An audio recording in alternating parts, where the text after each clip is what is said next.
my baby. She's not in today's video. Say something to them. Tell them hello. I should call them alone now. Tell them something now. Hi guys. Hi guys. So like, rescue me. Alright, initially not in today's video, but all you know she here with me, right? I know come on, sorry if you don't dance. Okay, that's so.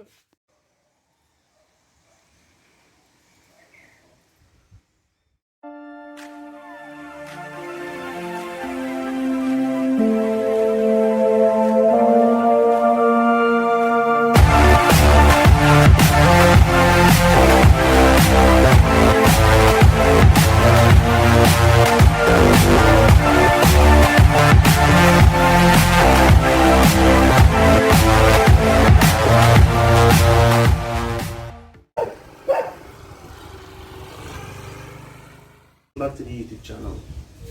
So my name is Jacob Walcott and I'm from Trinidad and Tobago. I'm here to do a product review on my Yamaha YBR G motorcycle.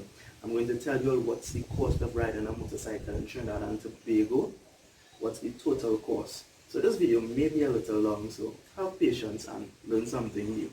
To my regular subscribers on my channel, I love you and I appreciate you, and I know you all support everything that me initially does, and you all would have seen the video with initially learning to ride and gear. So this motorcycle is a 125cc bike. In Trinidad and Tobago, any motorcycle under 300cc, the government decided that they will be removing tax off of those bikes. So there is no importation tax on motorcycles under 300cc.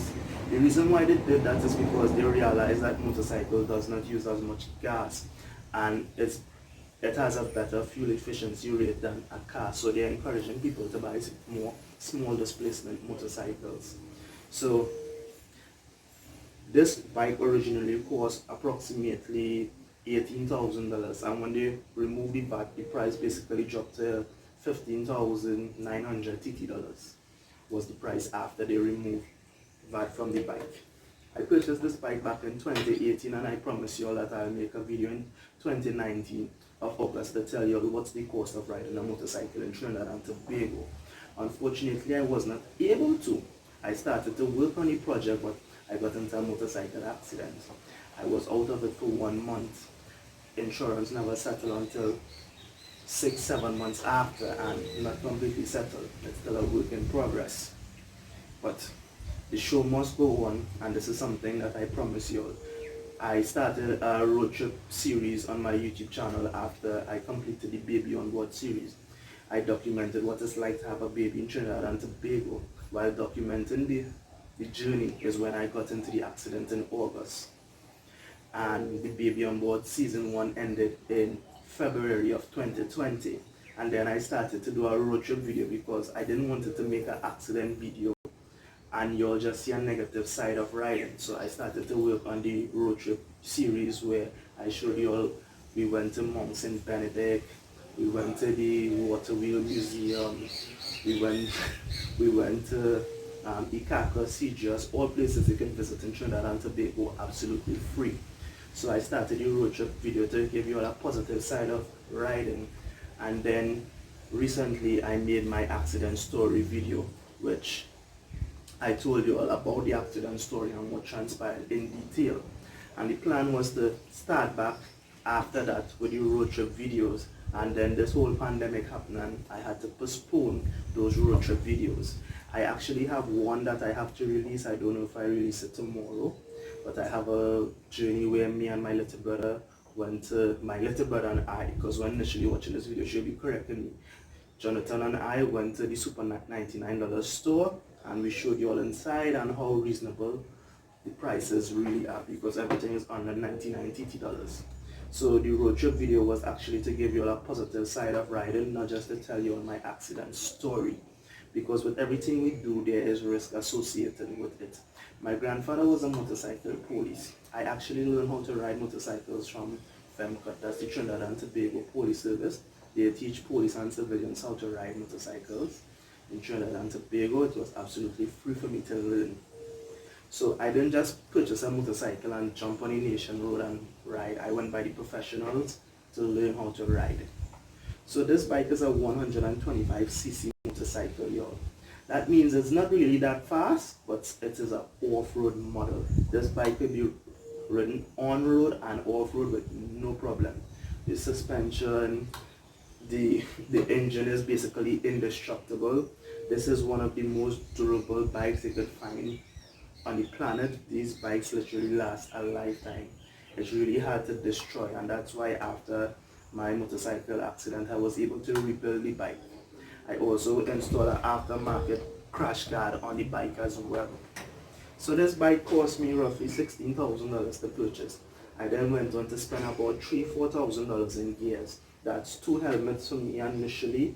I also purchased safety jackets for her and I as well. I also did aftermarket installation on the bike where I put in USB charger, a phone mount, the crash bar. So there were aftermarket added onto the bike. So the total price on this bike would have been anyway $20,000 with gears and purchasing the bike, y'all. So getting the price out of the way, there's also Hero Motor Corp, which partnered with Quartz to sell motorcycles on terms. I would honestly speak and tell you all, do not purchase any motorcycle on terms, y'all. Wait till you have the cash to purchase your motorbike. Don't buy a motorcycle on terms, because after you purchase your bike, you're not going to be spending any money behind maintaining it. And that's the reason why I'm making this video, to tell you all how much I spent in the first year of riding my motorcycle. So insurance cost me $1,000 TT. My insurance broker is Anthony. If anybody needs help getting insurance, you could contact me. I could pass on the information to him or give you his number for you to call Anthony. He could help you get insurance for anything, even for your health, any type of insurance you're looking for. Anthony's the man. So insuring this baby cost me $1,000 TT. My first month of riding, I spent about $35 in gas. My second month, about $30-something in gas as well. Then gas price later increased in 2018, and on average I spent $50 to fill my tank, anywhere between $45 and $50 TT to fill my gas tank. My gas tank actually stays for approximately 2 to 3 weeks is when I go to the gas station to refill it. So on average I do not spend more than $100 TT a month in gas. After my first year of riding, I spent no more than $1,000 TT behind gas. So 1 year of riding, $1,000 insurance, under $1,000 in gas, but I'm going to average it as $1,000 for you all. And then early August, because I know I was coming up to the 1 year mark and I wanted to make this video, I took it to the dealership to get an early service. In total, I spent $1,200 for my bike to the service at the dealership, y'all. But take note, my first service was actually at 1,000 kilometers, a free service by the dealership, and also at 5,000 kilometers, a free service at the dealership as well. This bike needs to be serviced at the 1,000 interval to change the oil because it's a brand new vehicle. Also at the 5,000 kilometers, because every 5,000 you need to change your air filter and oil as well, and check certain things that is listed on a periodic table. And then after that, every 5,000 you needed to service your bike. So I actually took it to service at 9,000 kilometers because I made the year mark and I wanted to do the review on what was the cost of riding. So after riding this bike for 1 year, I only spent approximately $3,200 TT. In Trinidad and Tobago, people spend anywhere between $5,000 to $1,000 in gas for their car. Some people even more. Some cars it costs $300 to fill up, and a tank of gas typically lasts 1 week alone. So was it expensive for me to run this bike for a year? Actually and truly no. It's very inexpensive, and that's why I told you all, I don't just ride a motorcycle because it's cool, also because it's inexpensive. That's the reason why I ride a motorcycle. I am able to commute to and from work at small money. Basically, I would have spent anywhere between $400 to $500 a month for me to commute to work via Maxi and a car. I would have spent roughly 2 hours a day traveling to and from work. Now I'm able to reach the work in 15 minutes and $100 in gas money a month. And then I'm able to save the additional $400 TT per month. So That's one of the reasons I ride a motorcycle. Also, my team, the law enforcement rider, quick shifter, I ride with many motorcycle groups at different points in times. But my loyal team is the quick shifter. Law enforcement riders is actually the Trinidad and Tobago Police Service. There's where I went to learn how to ride a motorcycle. The police actually teach you how to ride a motorcycle absolutely free. The first bike I rode was the Yamaha Vista 250 model. So that was the first bike I learned to ride on a cruiser. So why I picked this bike? A Yamaha a 125. Well, I studied in the long run when it comes to maintenance. My partners, my friends who ride 600, 1000 cc, they spend on average $12 to $2,000 behind tires alone. So when I looked at how often, if I'm raking up big mileage, what's going to be the cost of maintaining this bike, running this bike, I said, hey, yes, having a powerful bike will be cool, but I need something that I need to, and it will not be expensive for me to maintain. I need a bike to commute back and forth from the traffic to save money, but I can't go and spend back that money I save behind maintaining the bike. So I looked at a bike which is virtually indestructible, this bike, and tires. When I looked at the price of buying a tire, the tire basically cost me $500-600 to buy a tire. So after 1 year and a half of riding, my front tire is still like new. My back tire has about 2,000 kilometers still in it, and just have to buy a new back tire that will cost me roughly $600 TT. I recently changed the chain. The chain cost me $500 TT, and the chain was my fault that it went bad. I was not cleaning and lubing the chain as often as I should have as a first time rider, and also adjusting the chain as well. So that was my bad. That chain actually lasts you anyway to 20,000, 25,000 kilometers. That chain actually lasts you on a motorcycle. So that was one of the reasons why I stick to my first bike being a small engine bike under 300 cc's, because I really needed the benefit of that gas mileage, that way of saving money. I would like my next bike to actually be a 250 or even a 600 cc motorcycle.